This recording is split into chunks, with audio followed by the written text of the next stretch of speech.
Hey there guys, and throughout the years on Roblox there has been many ways that people have messed up, well, Roblox, or tried to ruin Roblox or destroy it with many different methods. But what if I told you that one of these ways to severely mess up Roblox was actually built into Roblox and was a feature that it just used the wrong way, it will absolutely kill the Roblox servers. Now, what am I talking about here? Well, today, before I can get into that, like and subscribe because why not? It's free and I would appreciate it.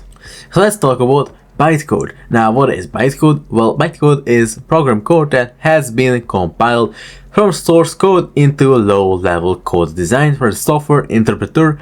It may be executed by a virtual machine or further compiled into machine code, which is recognized by the processor.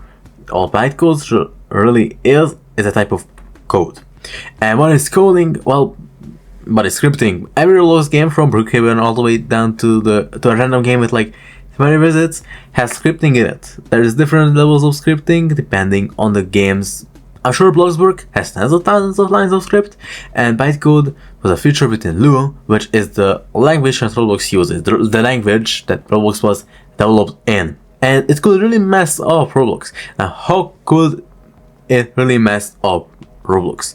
Well, August 3rd, 2012, John Sheletsky posted a blog post saying bye bye bytecode, and so a screenshot of a bunch of like binary code, whatever the heck, and it says, and if you are developing a scripting language, it turns out that allowing clients to load and execute arbitrary bytecode is a really bad idea.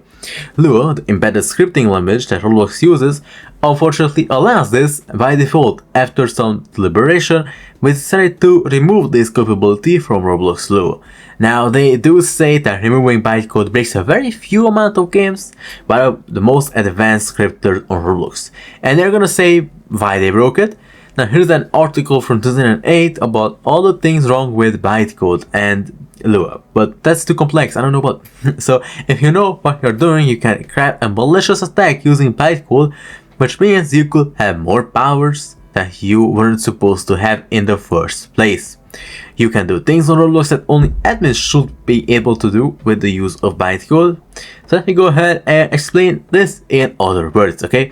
One of the functions of bytecode is called HTTP GET. Now, if you don't know what HTTP is, if you go to a website, say roblox.com, in the link it will say HTTP or HTTPS, and all that means is Hypertext Transfer Protocol. But basically it's what builds up the internet. Every website has this, and getting an HTTP is basically getting a web page.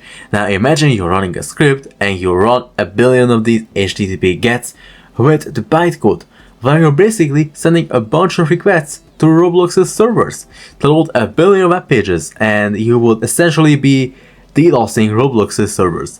Now, what is a DDoS? For those of you that don't know, well, if you are, let's say, playing CSGO and you make a kid like really angry, he might say, I'm gonna DDoS you, and all a DDoS is a distributed denial of service. It's to try to mess up someone's router, in this case being Roblox's servers.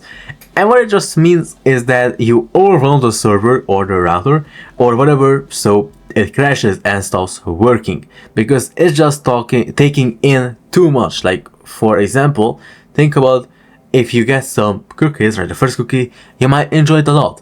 Like, it's delicious, but the 500 cookie, not only will you be really full, you might hate cookies at that point, okay? Or, I don't know, you might be on the floor passed out. That's the thing, it can only handle so much requests until the servers literally explode.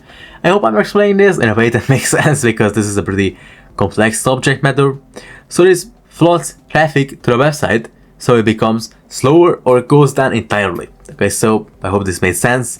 Bytecode, it was once a feature on Roblox used in some games, and so with all that being said, this is the story of bytecode, why it was there and why it was removed, its effects, and some of the mysterious things surrounding it. Thanks for watching, and I'll see you guys in the next one. Bye!